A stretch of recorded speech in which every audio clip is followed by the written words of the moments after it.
السلام علیکم دوستو، آج 1 اگست 2023 ہے اور اسکول کالج یعنی تمام تعلیمی ادارے جو بند تھے تو آج وہ کھل گئے ہیں، ان کا آغاز ہو چکا ہے۔ تو اس حوالے سے میں یہاں آیا ہوں۔ اس کو سندھی اسکول کے نام سے مشہور ہے یہ ایریا، اور یہ پوری باؤنڈری جس میں یہ آپ کالج دیکھ رہے ہیں، گورنمنٹ ڈگری کالج برائے میل ابراہیم حیدری۔ اس کے علاوہ یہ آپ دیکھ رہے ہیں گورنمنٹ بوائز مورو میر بہر، جس کو پہلا اس کا نام تھا government Bengali boys lower secondary school, وہ بھی آپ کو نظر آ رہی ہوگی۔ اور یہ آپ دیکھ رہے ہیں کہ گورنمنٹ سندھی پرائمری اسکول ابراہیم حیدری ہے، جہاں سے ہم نے بھی تعلیم حاصل کی۔ مگر جہاں سے ہم نے تعلیم حاصل کی تو وہ یہ جگہ تھی، بلڈنگ تھی جو اب ختم ہو چکی ہے، کیونکہ یہ 66 یعنی 1966 کی بنی ہوئی تھی، تو زبوں حالت تھی اس کی۔ تو اس حوالے سے آج جو ہے ہم یہاں وزٹ بھی کر رہے ہیں اور بچے بھی آپ کو دکھا رہے ہیں۔ اور آج کی اس ویڈیو بنانے کا جو میسیج ہے وہ بچوں کے لیے، خصوصی طور پر اسٹاف کے لیے بھی ہو سکتا ہے، مگر خصوصی بچوں کے لیے ہے کہ وہ آج اسکول کھل گئے ہیں تو جو 2 ماہ انہوں نے آرام کیا، بیٹھے رہے گھروں پہ، تو وہ آ جائیں اور ان کے پڑھائی کا جو سلسلہ ہے وہ شروع ہو چکا ہے۔ تو میں ان کے لیے یہی گزارش ہے کہ وہ اسکول میں آئیں، پڑھیں، اپنا تعلیمی جو ہے سال شروع ہو چکا ہے۔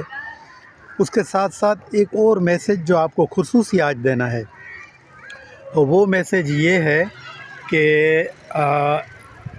بہت ساری پرائیویٹ اسکولیں بھی ہیں، اچھے اسکول بھی ہیں، اس سے تو انکار نہیں ہے، ان اسکولوں سے میرا کوئی انکار نہیں ہے، مگر یہ ہے کہ آج کا جو میسیج ہے وہ یہ ہے کہ آپ جو ہیں وہ گورنمنٹ اسکولوں میں اپنے بچوں کو داخل کرائیں، تاکہ یہ اسکول بھی آباد ہوں، یا آپ کے اپنے اسکول ہیں تو، کیونکہ یہاں پہ فیس وغیرہ بھی نہیں ہے اور کتابیں بھی سمجھو کہ مفت کی ملتی ہیں۔ تو میری گزارش ہے سب سے کہ بچوں کو اسکول لے آئیں اور ان کو ایڈمیشن کروائیں، پہلی میں یا جہاں بھی ان کی کلاسز رکی ہوئی ہیں وہاں سے اس کو آغاز کریں۔ اور تعلیم سے ہی ترقی ہے، اگر آپ تعلیم کو اہمیت دیں گے تو آپ کامیاب ہو جائیں گے۔ اور میں شکریہ ادا کرنا چاہتا ہوں کہ آپ نے یہ میری ویڈیو دیکھی بھی ہے، اور پھر ریکویسٹ ہے کہ اس کو سبسکرائب بھی کریں، شیئر بھی کریں اور سب کے ساتھ کریں۔ صرف ایک بچے سے ہم بات کرنا چاہیں گے کہ وہ اس کو تعلیم کا شوق ہے نہیں ہے، کس طرح سے۔ تو بیٹا یہ بتائیں، تھوڑا اردو میں آپ بتائیں گے کہ آپ کو پڑھنے کا شوق ہے؟ کیا نام ہے آپ کا؟ شہزاد۔ کون سی کلاس میں ہو شہزاد؟ 1 میں۔ تو شوق ہے آپ کو پڑھنے کا؟ آپ کا نام؟ منیر۔ منیر، آپ کون سی کلاس میں ہو؟ 3 میں۔ آپ بیٹا نام بتاؤ۔ ہاں؟ ایان۔ ایان کون سی کلاس میں پڑھتے ہو؟ KG 1 میں۔ آپ بیٹا؟ نالو؟ آصف۔ ٹھیک ہے، شوق ہے پڑھنا جو آصف؟ شکریہ۔ تو اس کو ہم اینڈ کر رہے ہیں یہاں پر، ان بچوں سے انشاءاللہ نیکسٹ پھر ملیں گے۔